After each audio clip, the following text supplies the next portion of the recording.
Chakra Pongal or sweet Pongal. I'm taking 1 cup of rice which I'm going to wash and soak for 10 minutes. On the other hand, I have 3/4 cup of moong dal. I'm going to dry roast this till it becomes nice and hot to touch. I'm not trying to make it golden, just hot to touch. Once that's done, I will take it out in my bronze vessel in which I'm going to add 4 cups of water. Now make sure you use the same measuring tool for measuring all the ingredients. Once the bronze vessel gets hot, it really maintains a high heat. So once you see the rolling boil, reduce the heat to a medium flame and let it boil for 15 minutes. Keep a ladle inside so it doesn't spew out. While the dal is cooking, I'm going to go ahead and measure out the jaggery, which is vellam.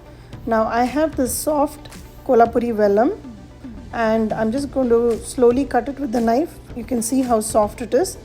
If you would like, you can even use 2 cups of jaggery powder, but since this is available, I'm going to measure 2 cups of this jaggery.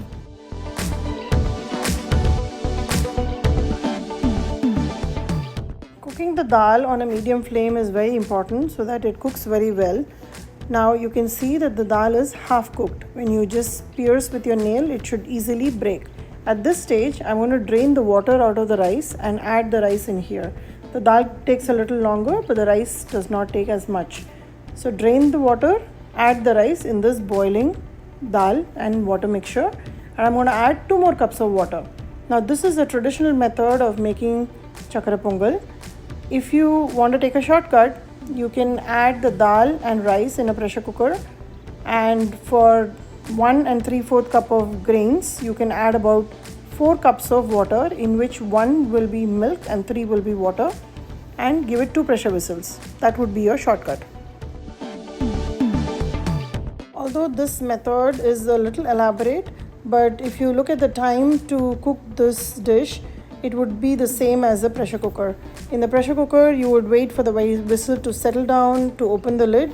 In this, we are just making everything on open flame, so that the cooking is also done and the dish is also ready to be served once it's ready. The rice is almost done. It's about 90% done.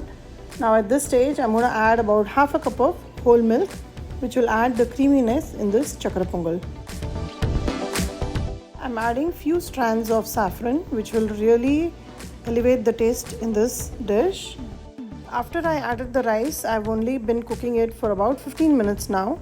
Now the rice and dal are almost 95% done. I'm going to add some ghee in my pan, about 3 tablespoons, and roast some cashew nuts and kishmish, which is raisins, to top it in this Chakra Pongal. Chakra Pongal is incomplete without these. It's a tradition, so must do it. I've taken about 1/3 cup of cashew nuts and 1/3 cup of raisins in this dish. Once the cashews start to become a little golden, turn off the heat and move it away from the stove top. Just in the heat of ghee, both the dry fruits will roast away. Rice and dal are completely cooked right now, and you may think there is extra water in it, but trust me, as it sits and cools down, it will become nice and thick. Now at this stage, I'm going to add the vellam, the jaggery, and mix it well.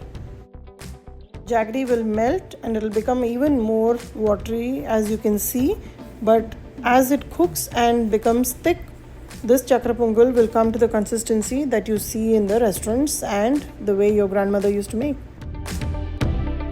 While that is happening, I'm going to take about 4 cardamom pods, crush it and take out just the seeds, add it in here. It's been about 6 minutes since I added jaggery and I've been cooking it. Now it's almost the finishing stage. I've added the cardamom seed powder. Now mix it just a little bit. Turn off the gas. Add the dry fruits that we have roasted, the cashew and kishmish. And along with this goes a very important ingredient for this dish. It's called the Pachai kalpuram or the edible camphor. This has a unique flavor and it's only used in Chakra Pongal and bundi laddu. There is no other dish for which we will use it. And it's a sweet dish for which we will add this ingredient. A simple Chakra Pongal made in a traditional way. So serve this to your family members, but before that, offer it as a prasadam during this Aadi month on Friday. Enjoy this recipe, like and subscribe my channel. Follow me on Instagram and let me know how Chakra Pongal turned out for you.